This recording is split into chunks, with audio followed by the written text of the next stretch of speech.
This is about AOC and the squad. Trying to figure out where do I even want to begin. But we're going there. There was an article written by Jacobin, or in Jacobin, written by Branko. And he is basically trying to make the case that AOC and the squad have actually had a long list of accomplishments. It's really funny. Like, at first I'm like, is this a parody? Is this a joke? Seriously? But before I get into this article, I want to explain to you why this is being done. You have these politicians, all right, they were part of Justice Democrats. But when you had this strategy of progressives going into the Democratic Party, well, that requires a couple of things, right? Number one, you have to have the candidates. They found the people. Two, you got to get the grassroots base. They were able to find that and get that. But how do you keep the brand and the momentum going? You have to have a media apparatus to support you. So when it comes to the squad members, the media apparatus that supports them is outlets like Jacobin, TYT, DSA. You have to have the media. If they don't have any sort of media, it's easy for them to fade away. They're not relevant anymore. People forget about them. Next thing you know, they're not even in office anymore. So the way that they continue to keep the brand of the squad going is through the media. Media outlets like Jacobin. So that's why you see this article coming out now, and you know that a lot of people have been angry with the squad, particularly over breaking the strike between the railroad workers or preventing them from being able to go on strike, the way that they voted on other legislation, funding Ukraine, not forcing the vote for Medicare for all. A lot of people are angry with them. That's where the media apparatus comes in to defend them. That is why this article was written, because of the disappointment and disapproval of the squad within the past year and a half. So let's go ahead and get into it. AOC and the squad's list of left-wing accomplishments is quite long. See, already in the title, you know, here comes the lie. This is how desperate they are now that they've gotten this. This is ridiculous. They're exaggerating. Let's jump in here. As with any elected official, AOC and the squad should be criticized when needed. So first of all, I want to point out something that they're doing, which a lot of people do. AOC is a part of the squad. Notice how a lot of times these media outlets, they separate her name from the rest of the group. It's not AOC and the squad. Okay, this is not Josie and the Pussycats. It's the squad, which she is a part of. Now, why do they do that? Because I really believe that they are really grooming AOC to be the next Nancy Pelosi. I believe there's a reason why they single out her name from the other squad members. They don't say Rashida Tlaib in the squad. They don't say Jamal Bowman in the squad. They say AOC in the squad. Let's continue. But left-wing vitriol is unwarranted. It ignores the squad's many progressive accomplishments and their legislation's aid to activist campaigns. Activist campaigns. Look at the vocabulary, guys. The exaggeration, many accomplishments they've supposedly had. And again, whose picture do they put up? AOC. Do you see a picture of the squad here? No, it's just her. AOC is the Beyonce of the squad.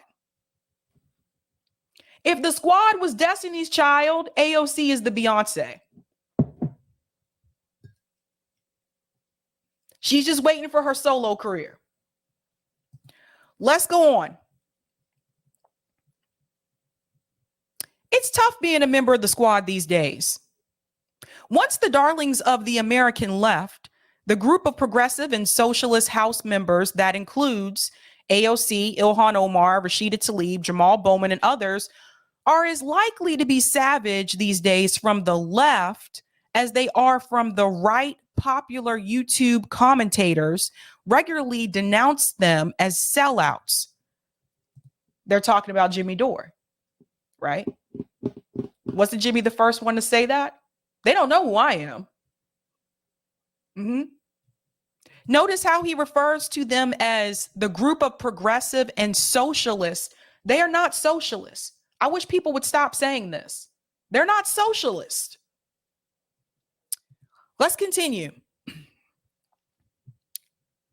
Popular YouTube commentators regularly denounce them as sellouts. Protesters interrupt their meetings, calling them warmongers. They're talking about people like Jose. And even committed socialists question what the point of the squad has been.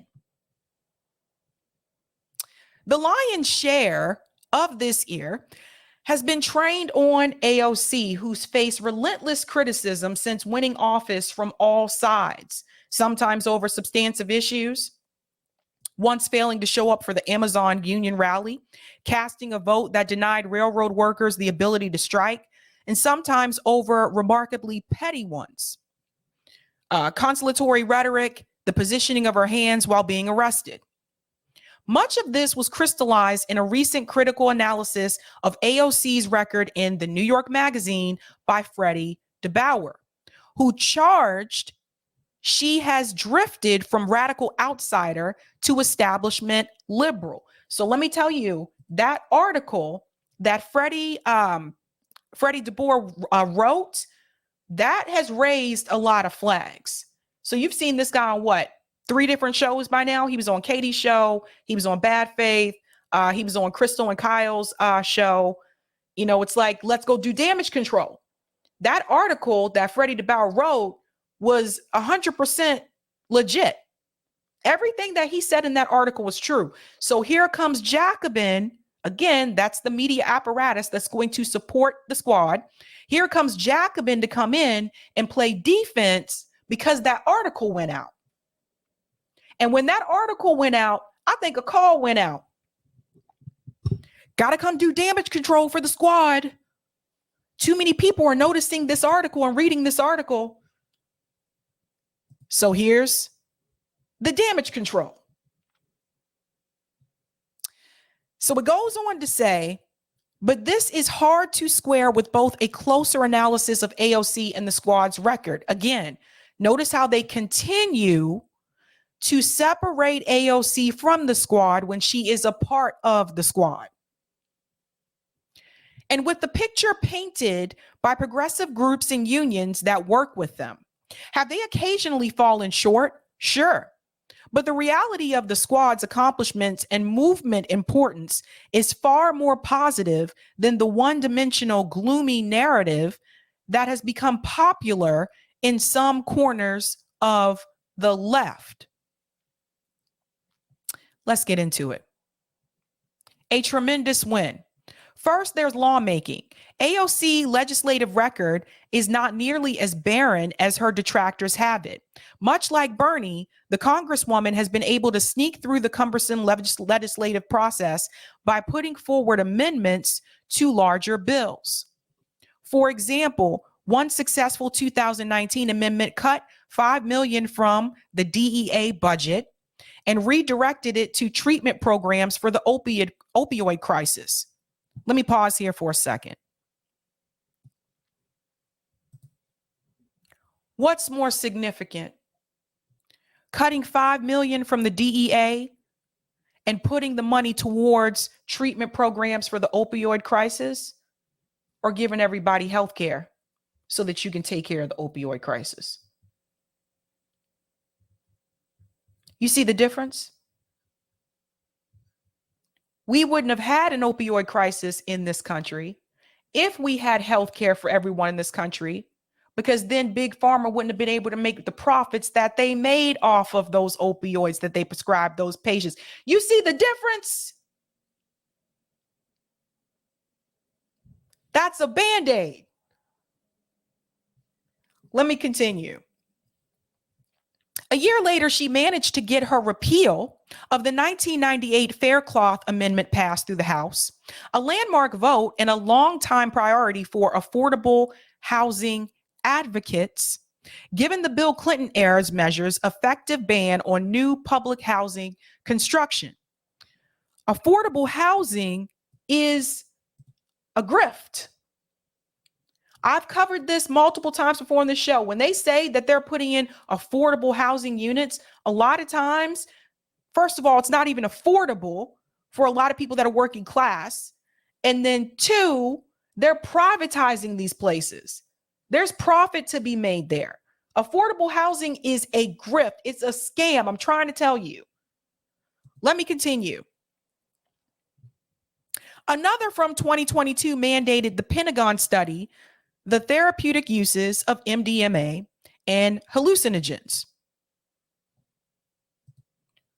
What do those have to do with the policies that the squad ran on and the principles that are a part of DSA and Justice Democrats? You see, people aren't mad because of these things, these examples that Bronco pointed out. People are mad because the squad is not being aggressive and pushing back against the Democrat establishment on those democratic socialist issues that were a part of their campaign, and that's a part of DSA and a part of Justice Democrats. That's why people are mad at them. He's just picking out stuff just to be like, oh, let me tell you why you shouldn't be upset with them. This has nothing to do with the principles. Let's continue. Sometimes AOC and the squad have made contributions by blocking legislation instead of passing it. Every time that they did this, and we've gone over this on the show as well, it was when they already got approval to do so. When they already knew that it wasn't going to pass. So it was okay for them to block it. Boy, I tell you. Again, notice separating AOC from the squad. Sean Vitka, policy counsel for Demand Progress, told Jacobin the squad, and particularly Representative Tlaib, were instrumental in a major 2019 victory against mass surveillance when they forced through the end of the Patriot Act Sections 215. The controversial provision had allowed the warrantless collection of a broad swath of business records.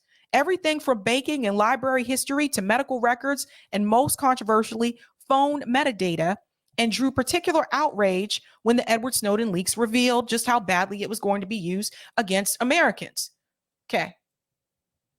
What does that have to do with any of the principles and policies that they ran on?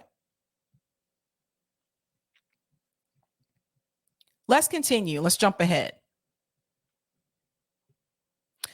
Boy, I tell you, that's still the Patriot Act. Anti-imperialist assist. Critics have pointed to AOC and the rest of the squad's support for continual military aid to Ukraine to charge their counterfeit anti-imperialists or even war hawks. But important as it is, the Ukraine war is not the only pressing foreign policy issue. You see what he's trying to do? I don't remember us ever saying it was the only pressing foreign policy issue. But what he's trying to do right now is he's trying to say, well, there's other foreign policy matters that they also have been involved in, yada, yada, so that you don't take away, you don't pay attention to the fact that they supported the funding going to Ukraine.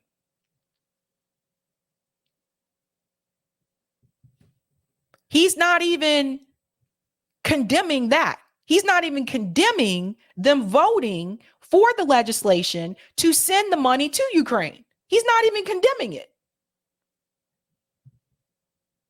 Let's go on. Take Latin America, for instance. AOC was, after Omar, the second member of Congress to declare the 2019 Bolivian coup what it was, a coup, beating even Sanders by a couple of hours and staking out a position that's somehow still a minority opinion in U.S. politics. In fact, she went further, introducing an amendment banning the transfer of weapons and crowd control equipment to the coup regime, language that made it into the bill that passed in the House. Let me mention something here. Latin America, right? Latin America? Okay. We've pointed this out before on the show that when it comes to legislation, AOC usually supports legislation that helps out her people. We've talked about this before. Okay. She quick to speak up for those issues. This is why you'll hear her speak up in reference to immigration. You'll hear her speak up in reference to the coup in Latin America, because again, those are her people. You won't see her speak up for some of these other issues that affect other groups. Where was AOC when the protesters outside of the Met Gala were getting beaten up by the police? And they were saying defund the police. AOC was inside the Met Gala. Where's she on that issue? Why is it that only Cori Bush seems to be the one who wants to say defund the police, and they've silenced her and stopped her from saying that? Where is she on that issue? Think about it. And two, saying that you're against something, speaking something, and doing something are two different things. Let me continue.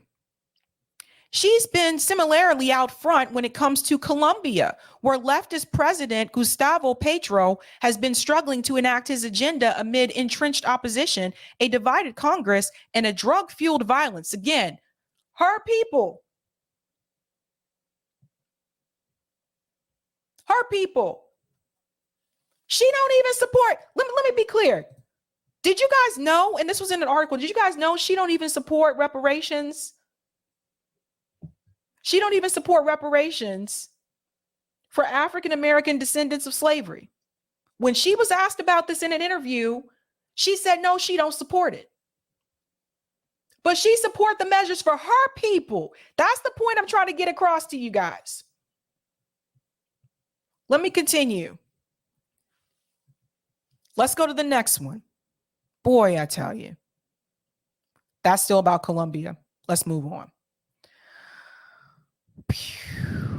By the way, this is all Latin America, okay? AOC, Latin America, Peru, Colombia. Okay. Oh, I thought I skipped. Did I skip over? Okay. Upside, inside out. AOC and the squad are uniquely responsive to unions and outside groups, according to those who have worked with them. AOC herself, in her first few weeks of office, reached out to me and came to my office for a meeting. She's the only member of Congress who's ever done that. Now, that's coming from Flight Attendant CWA President Sarah Nelson. Let me tell you what this is all about. Because there's rumblings that Sarah Nelson might run for office. Okay. So it's important that you understand who the message is coming from and why they're saying what they're saying. And two, why are we going all the way back to AOC's first weeks in office? You got to go all the way back to the beginning because of how bad they've been.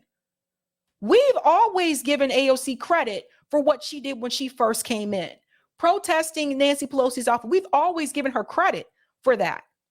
Where we do not give her credit and support is how she fell off the cliff after that. Let's continue. She was here for 2 hours talking through issues, trying to learn what was important to us, Nelson adds. AOC has solicited information from and worked with the union to try to ensure its priorities were represented through the Federal Aviation Authority's reauthorization process. Again, that was in the beginning. Food and Water Watch criticized AOC's Green New Deal resolution at the time for failing to eliminate fossil fuels directly, criticism that was met with the policy response. After hearing feedback from us, she introduced the Fracking Ban Act. Not everyone who supported the Green New Deal was willing to take on fossil fuels in the way that she did. But none of that matters now or is of any importance because she is endorsing and supporting Joe Biden, who is still fracking the damn world. Joe Biden, who approved the Willow Project, that was recent. And she's supporting him, none of the other candidates that actually stand for these environmental protection issues. None of this matters. You're supporting the person who is not against the fracking and is still doing the fracking. Then your support of that Fracking Ban Act back then doesn't mean anything right now, because you should be supporting the candidate who is not for fracking, not the candidate who is for it and is still doing it. Let me continue. AOC has worked with progressive organizations on other legislation and campaigns. In 2019, she introduced a 6-bill legislative package named A Just Society, focusing on everything from anti-poverty initiatives to improving working conditions with her Place to Prosper Act, including national rent control and beefed up tenant protections. It doesn't matter. None of this matters. Because the way that they vote, that wipes all this out. I can tell you that I support universal health care, but if behind closed doors, I take money from Blue Cross Blue Shield, my words don't mean a damn thing. Let's continue. The Center for Popular Democracy worked closely with the Congresswoman on housing portion of the package. That included joining CPD affiliates for several mobilizations over housing, including in August 2019 Welcome Back to Congress action that saw hundreds of protesters turn up at the House members' offices. None of this matters. None of this matters. Mejia says AOC and other squad members, again, see? The separation again. AOC and other squad members contributed to the organization's Medicare for All campaign, including by helping CPD staff prepare activists Addie Barkin to testify at a hearing on the policy. Okay. Where was the squad when we had March for Medicare for All in over 50 cities across this country? The only person that showed up was Cori Bush. She came to the DC march and then complained about the fact that people were doing the damn march.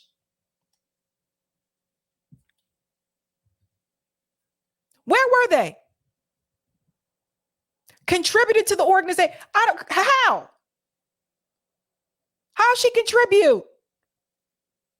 When the activists on the ground called for you and you nowhere, you go to campaign in Ohio with Nina Turner. Let me tell you how they messed up. You go to campaign in Ohio with Nina Turner and totally avoid the Medicare for All marches. And there was Medicare marches in Ohio. Then when Nina Turner runs for re-election, you pretend like she don't exist.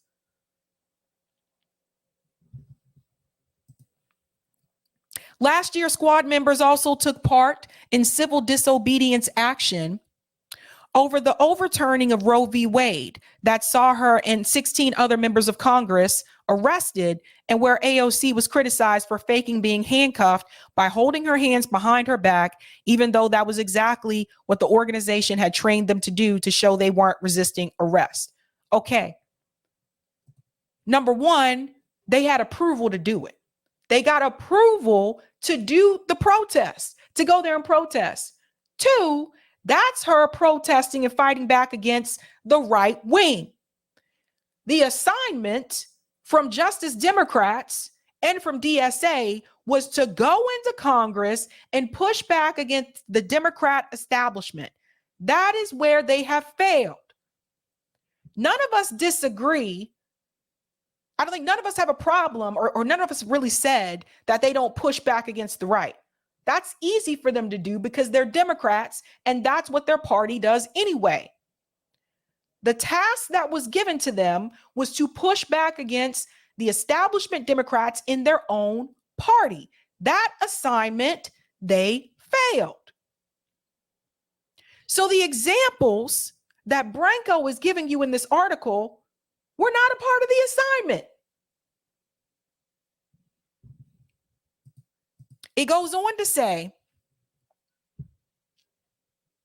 AOC has likewise worked closely with Housing Justice for All, taking part in town halls, workshops on eviction defense, and other events. One of the campaigns that she was prominent in was for a package of state-level housing bills in 2019, one of which sponsored by Socialist State Senator Julia Salazar, that presented sweeping reforms to New York's housing regulatory landscape, including an expansion of New York City's rent control. The legislation was passed and signed into law later that year.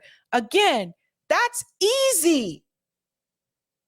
Those are the easy things.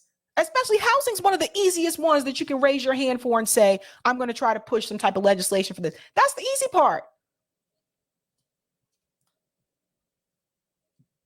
Like, he's really like, this is crumbs.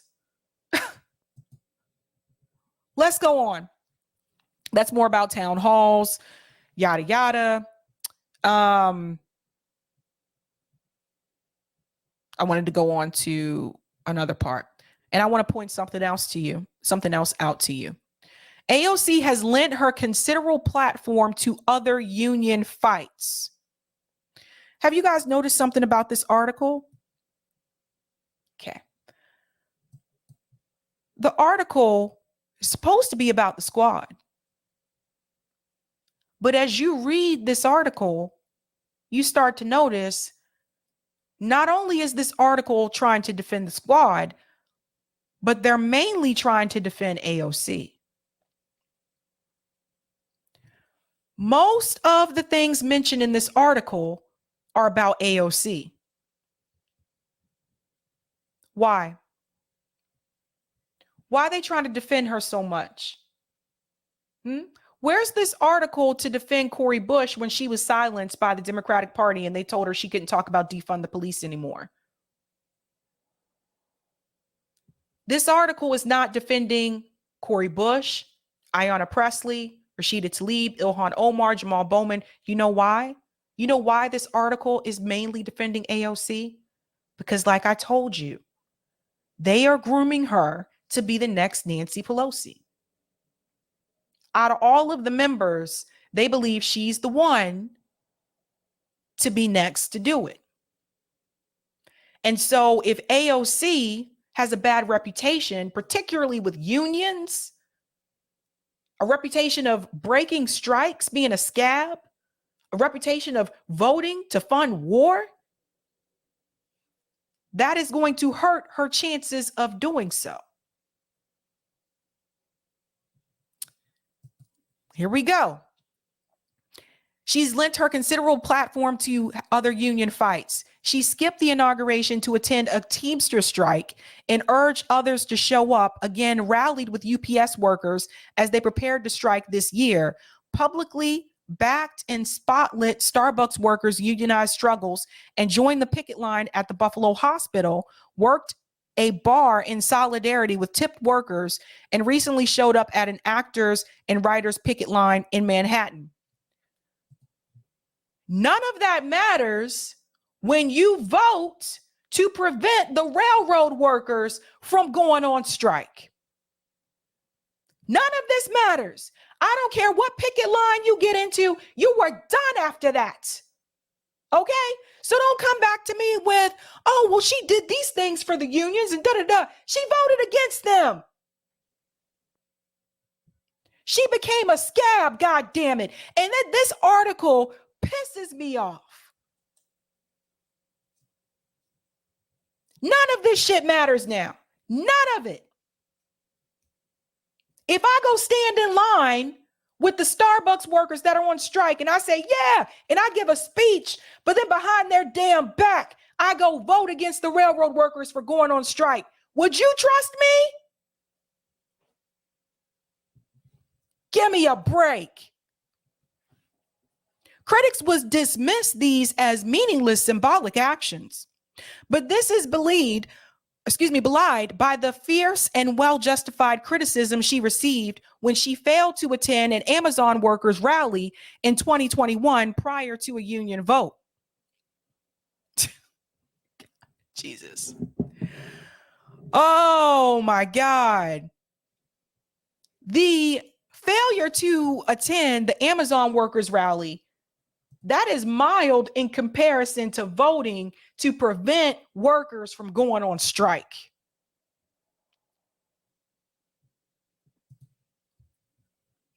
He goes on to say that they patched things up, yada, yada. Remember that?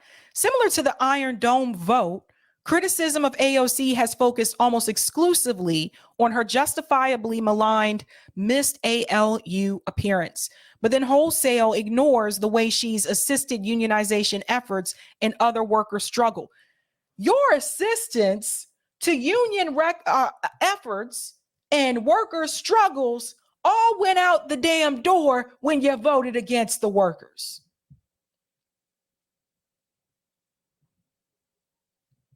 This defense article of AOC, this is a desperate plea for whatever is left of the Bernie movement to still keep supporting AOC.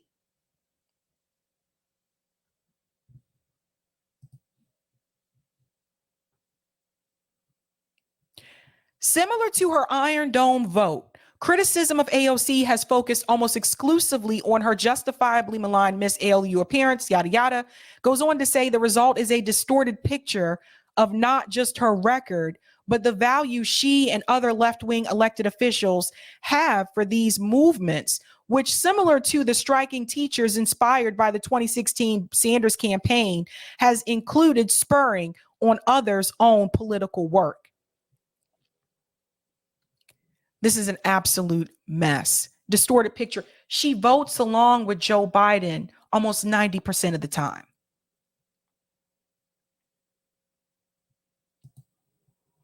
Her campaign for office in 2018 was very inspirational to a lot of the people who ended up running on the no IDC slate. Got to go all the way back to 2018. See how we trying to do? Let me go back to 2018 so I can remind everybody what she was doing back then.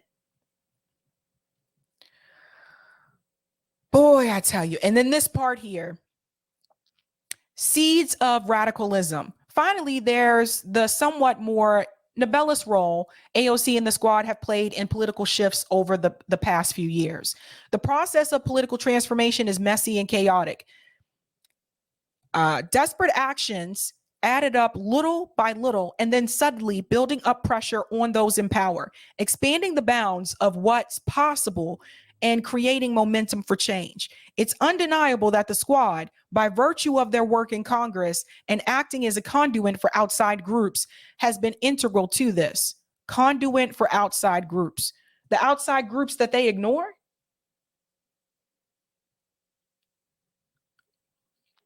AOC's Green New Deal resolution might be one of the most impactful pieces of legislation that never became law. Okay. In order to be effective in Congress, you have to pass bills. When you look at effectiveness, AOC is not effective. When it comes to legislation, she's still not effective. You can look up the numbers yourself. So if you can't pass no damn bills, then you're not effective. And if you're not effective, then you don't need to be there. I love how they continue to give the credit of the Green New Deal to her when the Green New Deal came from the Green Party. And when AOC and Ed Markey got a hold of it, they watered it down.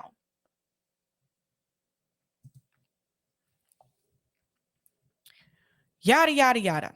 And then this piece right here, let me go down.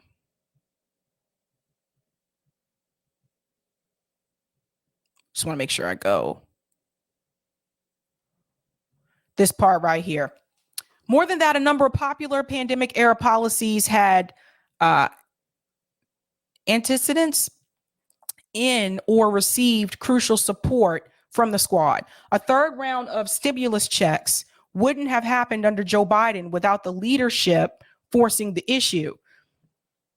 Squad members were consistently pushing for student debt cancellation as far back as 2019 and were among the most prominent voices urging Biden to enact it as soon as he won in 2020, which he, of course, eventually did. Oh my God. This kiss ass article, not going to point out where Biden messed up in reference to student loan debt cancellation, not going to point out the fact that it was actually activist groups like the Debt Collective and other, there's another guy came on here to talk about it as well. They were the ones that actually have been fighting for this for years before the squad was even known, before they even ran for office. A lot of that pressure also came from the outside. In fact, the very start of the pandemic, she called for direct cash payments, a pause on student loan repayments, mortgage relief, and moratorium on evictions, all of which soon became core. Yeah, but let's stop pretending like this was all her and she did this all by herself. It was not. That was already a consensus for that. There was already a party consensus for that. Jesus Christ. Give me a second.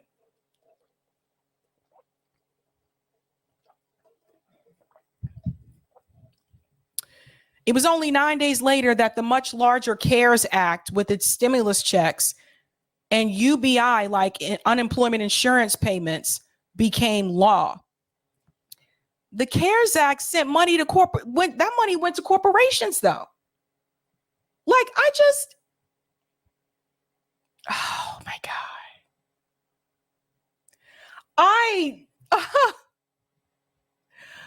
Oh my God. Oh my God. That's right, Colin. She voted for the CARES Act. Thank you, Colin. This article is terrible. Now, let's get to the bottom, and they talk about despair. It's a long ass article. But this part right here.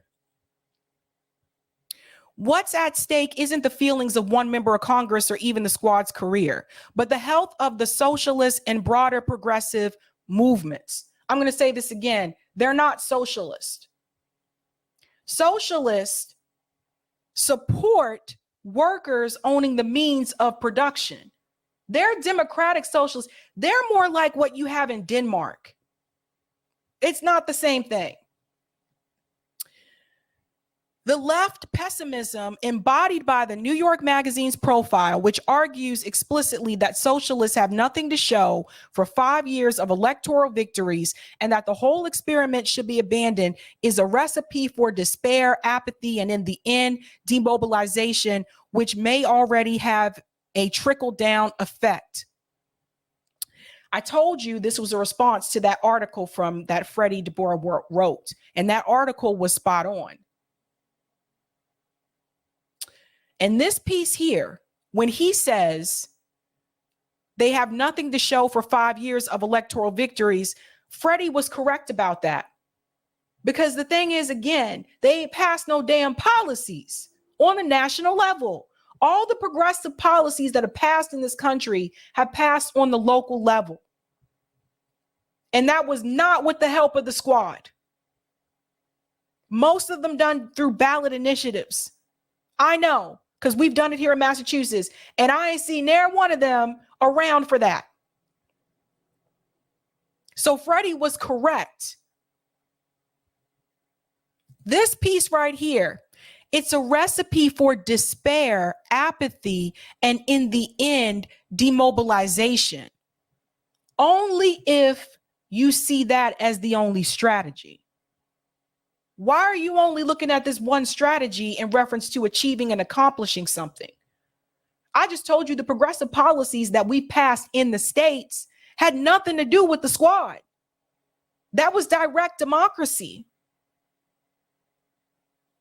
So you see, this is what they do. Well, if you criticize them and stuff, it's just going to lead people to feel, apathetic, and people will be demobilized. And these are the same people that will say, we're basically telling people to do nothing. No, we're not telling you to do nothing. You just don't want to do nothing else. They just want to go to the voting booth and vote because that's easy. They don't want to get out in the streets.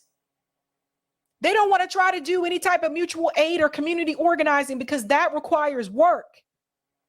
So it makes them feel good about themselves, and they feel like they're really doing something just by voting for these people. That's what this is about. Let me continue. It is a self-defeating, possibly self-fulfilling prophecy that threatens to undermine socialist gains.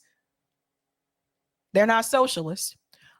Ironically, at the exact same time the movement is racking up victories it hasn't seen in many decades. There's no victories for the people. There's no victories for the people. Think about all the things they were supposed to do. They couldn't force the vote for Medicare for all. We don't have universal health care in this country. The student debt cancellation was a freaking disaster. Where's all this stuff they were supposed to do? They're voting for war. This article, let me go back to the beginning. AOC and the squad's list of left-wing accomplishments is quite long. Makes it seem like he's going to talk about the squad and AOC. But this article is basically a defense piece for AOC.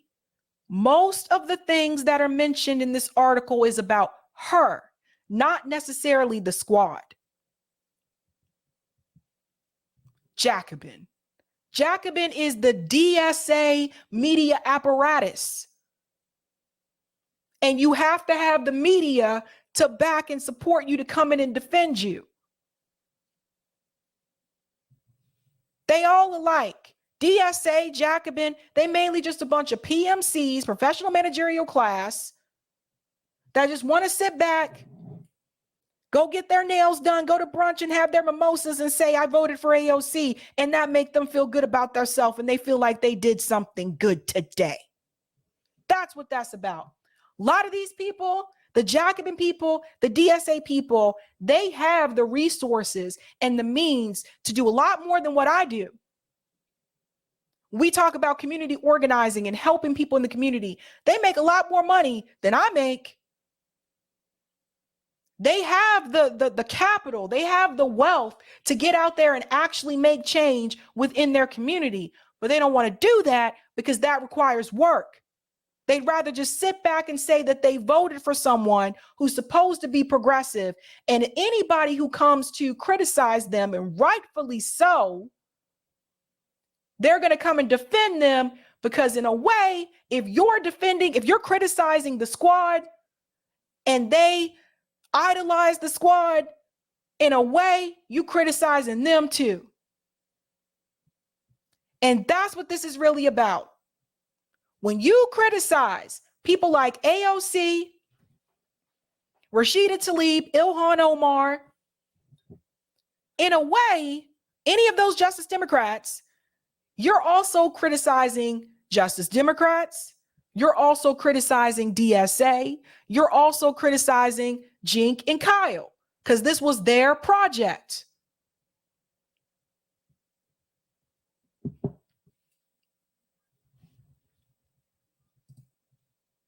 But I do believe that they are grooming AOC to be the next Nancy Pelosi.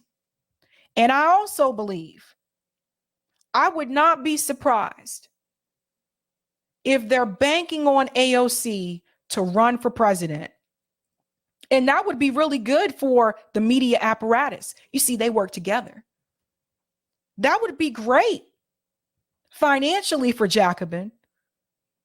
That would be great for all these shows. Could you imagine if AOC ran for president? You know how much money that would bring people like Kyle and Jink and Anna and Jacobin.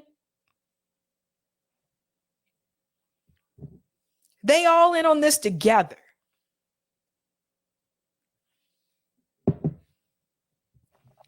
That's how I see it. I'm going to go to some of the comments here. Thank you for the super chat, Michael. On reparations, she said Latinos are black too. SMH. Mm-hmm. Mm-hmm. I don't know what to tell you, man. I'm looking at all this stuff. I've been paying attention. Pay attention to what's happening. Nina Turner been making a lot of press appearances lately. She said on Twitter that she has an announcement coming soon.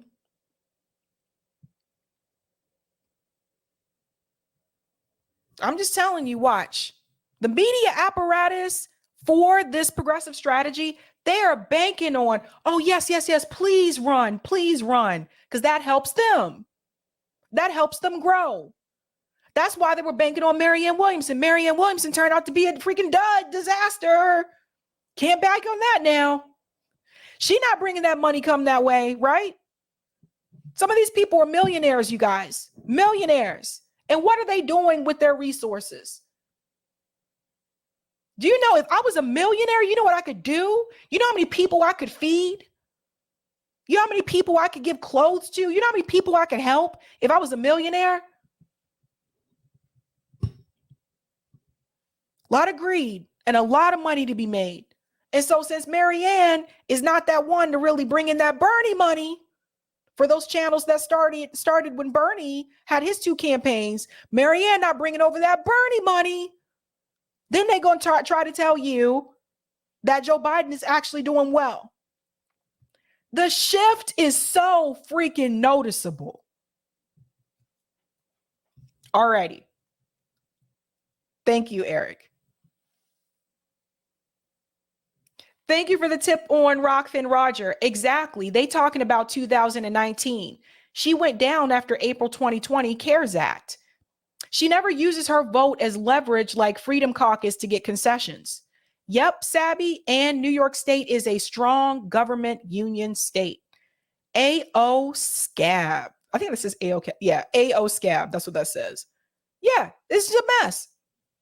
That's why when people come to me, sometimes I get emails from people. They email me saying, I don't think it's right that you're criticizing the squad. And I don't think it's right that you're criticizing these people. They're the only thing we got left in no Bernie movement. First of all, there's no more damn Bernie movement. Bernie left the movement himself and said Joe Biden was his good friend. If they care so much about these progressive policies and issues being passed, why aren't any of those squad members and Bernie Sanders supporting either Cornel West or Marianne Williamson, who's running on those progressive policies? This is all a money grab. And the media people that's in on it too, it's a money grab for them too. Because the reality is, if I sat here and I said the same things that Kyle Kulinski said, oh, this channel would have been blown up. And I would make a lot more money. But I ain't no damn sellout. Fuck that. Vote for Biden if you want to. Forget it. Thank you for the super chat, Bryce.